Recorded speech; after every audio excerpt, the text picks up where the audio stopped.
Isang kasinungalingan na nakita natin kay VP Sara, mga bossing, nung siya ay nagpa-press conference, eh wala daw pong assassination.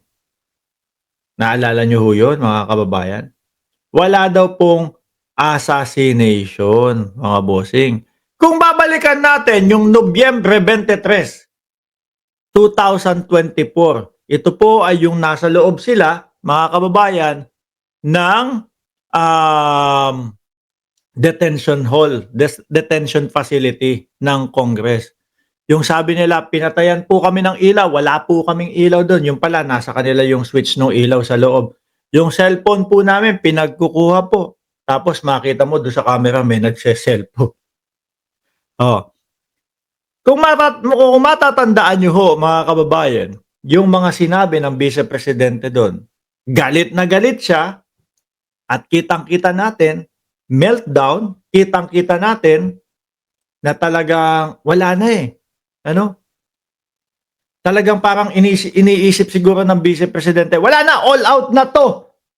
Malapit na kaming masukol. Ipit na kami. Puteng na. Papategin na namin kayo. Di ba? Oh, eto po yung mga katagang sinabi niya, mga bossing, no? May kinausap na ako na tao. Di ba? Sinabi ko sa kanya, kapag pinatay ako, patayin mo si BBM, si Lisa Araneta Marcos, at si Martin Romualdez. Walang biro. No joke? No joke. Ano po? Ano tawag dun? Pagpapa-assassinate yun. Dun sa mga taong binanggit niya, mga kababayan. Di ba? Kahit ano pa, yung maging dahilan, pagpapa-assassinate din yun. Pa din yan. Patayin mo si BBM, si Lisa Araneta, at si Martin Romualdez. Ngayon, ilang buwan ang lumipas? 1.5 buwan o 2 buwan o December, January o 2.5 buwan ang lumipas, mga kababayan. Iba na po ang sinasabi ng ating Vice Presidente. Wala daw siyang sinabing I did not make an assassination threat to the President. Ano ba akala ng mga Duterte sa atin? Makakalimutin? Yung tipo bang kapag sinabi nila ngayong araw, next week wala na. Burado na sa isip ng mamamayang Pilipino yung sinabi ko. Kaya, ayan, sasabihin ko na lang na walang nangyaring ganun. Ganun ho yata. O siguro sadyang mababa lang po ang tingin nila sa atin na hindi natin babalikan yung kanilang mga sinabi. Ano po?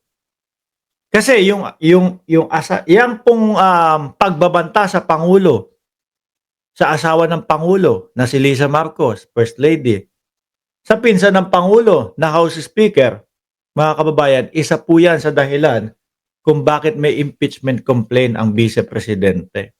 O siguro, tinatry niya na mabura sa ating isipan. No? I did not make an assassination threat to the President. Sila lang ang nagsasabi niya. Sila lang ang nagsasabi niyan. Kapag pinatay ako, patayin mo si BBM, si Lisa Araneta. Ibig sabihin, meron taong kausap na, mga bossing, at may plano na. Di ba? At may plano na. Paano ko sasabihin hindi plano yun? Ayan na. Di ba? Kung ano man mangyari, ganito gagawin mo, ganito. O, di ba pagpaplano yun? Ito yung mga papatayin mo. Di ba pagpaplano yun? Di ba? Sila lang ang nagsasabi niyan. Wala tayo sinasabi. Actually, mga bossing, pagkatapos po nung pagkatapos po nung kanyang pagbabanta sa Pangulo. Saka lang po nagsalita ang Pangulo, si Martin Romualdez. Saka lang po sila nagsalita, 'di ba? Sila lang ang nagsasabing may assassination, sila nagsasabing may assassin, may gunman. I did not say that. Ano to? May kinausap na akong tao, 'di ba? Sinabi ko sa kanya, kapag pinatay ako, patayin mo si ano. Ano yun? Hindi ba gunman yun? Sabihin na natin, sige. Anong paraan ng pagpapatay kay ano, dito sa tatlo? Baka sasaksakin. Kaya sinasabi niya na walang gunman. Di ba? Mga kababayan? Yung mga Duterte ho, napapansin ko, no? Medyo ano sila dito, medyo kiber sila dito o wala silang pake, no? Kahit na nasabi na nila noon, napansin natin, nakita natin, narinig natin, itatanggi pa din yun nila. Minsan nakakahiya talaga yung mga ganun. Di ba? Ang dating Pangulo, sasabihin ngayon, bangagyang si Marcos. Nagdodroga si Marcos. Sasabihin ngayon kinabukasan sasabihin, hindi ko man sinabi yun. Biglang ganon. Di ba? Kung ako DDS, mga kababayan, putrages na yan. Sabihin ko, ano ba to? Parang may mga topak. Ano, mga ulyanin? Ano, pinaglalaroan kami mga DDS? Sasabihin niya yun, ganito, nagdudarog si Marcos. Tapos kami namang mga DDS supporter, pupunta kami doon sa live ni Mark Ramos, sasabihin namin, bangag yung presidente mo, Mark, kasi sabi ni Pangulong Duterte. Tapos, kinabukasan, sasabihin ng dating Pangulo, wala naman ako sinabing ganun na nagdodroga si Marcos. Kung ikaw ang DDS, ano mapipil mo nun? Sumugod ka, ipinagtanggol mo, at sinabi mo yung kanilang sinabi, tapos kinabukasan, sasabihin, wala akong sinasabing ganun.